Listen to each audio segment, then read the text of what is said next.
एक शांत गांव के बीच बसे एक युवक नामक सिद्धार्थ था। सिद्धार्थ को उसके बेफिक्र स्वभाव और जिम्मेदारियों को स्वीकार करने की अनिच्छा के लिए जाना जाता था।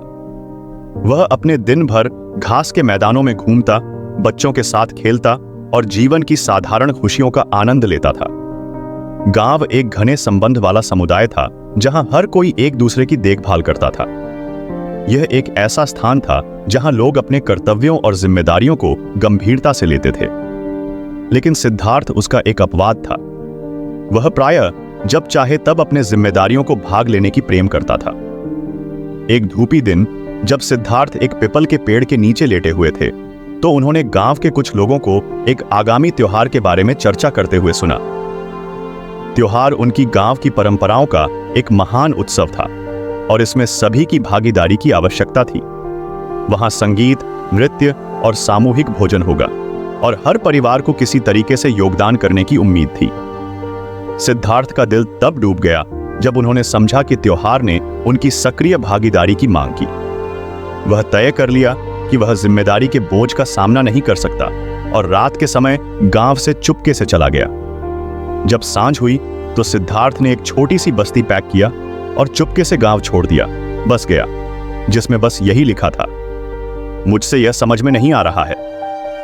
वह पैदल ही जा रहा था, गांव की ओर मुड़कर नहीं देखते हुए, जब तक कि गांव दूर नहीं हो गया। उसे तात्कालिक राहत की एक क्षणिक भावना आई कि जिम्मेदारी से कुछ छुटकारा मिला, लेकिन उसे अंदर से एक छिद्र महसूस हुआ।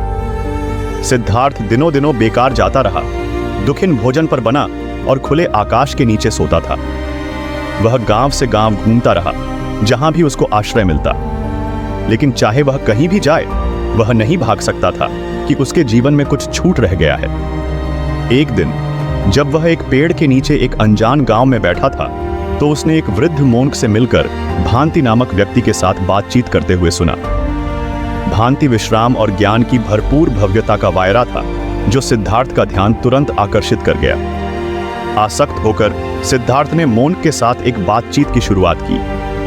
भांति ने शांति और ज्ञान के एक आदर्श साधु की भावना को तुरंत ध्यान में लाई, जो सिद्धार्थ की ध्यान में आई। बचकनी सिद्धार्थ ने मोंक के साथ एक संवाद शुरू किया। अच्छा दिन युवक, भांति ने एक शांत मुस्कान के साथ बधाई दी।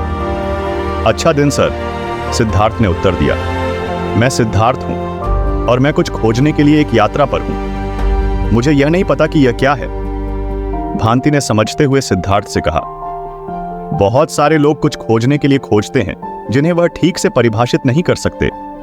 क्या मुझे यह बताओ सिद्धार्थ, आपको अपने घर और जिम्मेदारियों को छोड़ने के लिए क्या लेकर आया? सिद्धार्थ ने एक क्षण के लिए हिचकिचाहट दिखाई, फिर अपनी कहानी को भांति के साथ साझा किया। त्योहार, जिम्मेदारियों के बोझ और उसके सब कुछ छोड़ने का निर्णय। भांति ने सब्रपूर्णता से सुना और फिर कहा, सिद्धार्थ, अपनी जिम्मेदारियों से भागना तात्कालिक राहत प्रदान कर सकता है, लेकिन यह दीर्घकालिक शांति नहीं ला सकता। असली तृप्ति उन्हें गले लगाने और प्यार और समर्पण के साथ उन्हें पूरा करने से आती है। सिद्धार्थ ने भांति के शब्दों में रुचि देखी, लेकिन वह अबोध था। लेकिन मैं कैसे अपनी जिम्मेदारियों में अर्थ ढूंढ सकता हूं, जब वे मेरे कंधों पर एक भार की तरह दब रहे हैं? भांति ने धीरे से मुस्कुराया। मुझे तुम्हारे साथ एक कहानी साझा करने दो सिद्धार्थ। एक बार एक दूरस्थ गांव में एक युवती नामक माया रहती थी।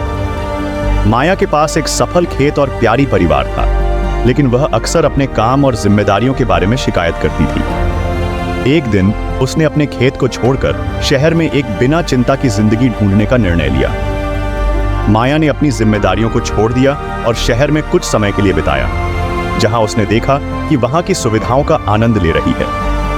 हालांकि उसने जल्दी ही अपने जीवन में से कुछ गायब हो जाने की बात समझ ली। वह खाली और विच्छिन्न महसूस कर रही थी। एक रात माया को एक विविध सपना आया। उसके सपने में उसने अपने त्यागे हुए खेत को जड़ों में लिपटे हुए और अपने परिवार को खुदाई करते हुए देखा। वह आंखों में आंसू लिए बिना ही उठाई और समझ गई कि जिम्मेदारियों की महत्वपूर्णता को। माया अपने गांव लौटी, जानबूझकर अपनी जिम्मेदारियों को धन्यवाद और प्यार के साथ ग्रहण करने का इरादा बना लिया। उसने अपने खेत की देखभाल करने और अपने परिवार का ख्याल रखने में खुशी पाई। समय के साथ उसका खेत समृद्ध हुआ और उसके दिल को सुकून मिला। सिद्धार्थ ने कहानी को ध्यानपूर्वक सुना और अपने खुद के चुनौतियों पर विचार किया। उसने समझ लिया कि जैसे कि माया, वह अपनी जिम्मेदारियों से भाग रहा था, सोचते हुए कि वे एक बोझ हैं। लेकिन भांति की कहानी ने उसे दिखाया कि जिम्मेदारियां एक उद्देश्य और आंतरिक खुशी का स्रोत हो सकती है। नई स्पष्टता के साथ सिद्धार्थ ने अपने गांव लौटने और अपनी जिम्मेदारियों का सामना करने का फैसला किया। भांति ने उसे गांव लौटने के साथ जाने का प्रस्ताव दिया। जब वे गांव की ओर बढ़ रहे थे तो सिद्धार्थ का दिल बेताबी और चिंता के साथ धड़क रहा था। जब वह पहुंचा तो वह पर्याप्ति की आवश्यकता और चिंता के बारे में आश्चर्यचकित था। वह उपयोगकर्ताओं द्वारा स्वागत किया गया और सिद्धार्थ ने उसे पहली बार, जिसे उसने कभी नहीं अनुभव किया था, अर्थपूर्ण जड़ों और एक उद्देश्य की भागीदारी का एक भाव मिला।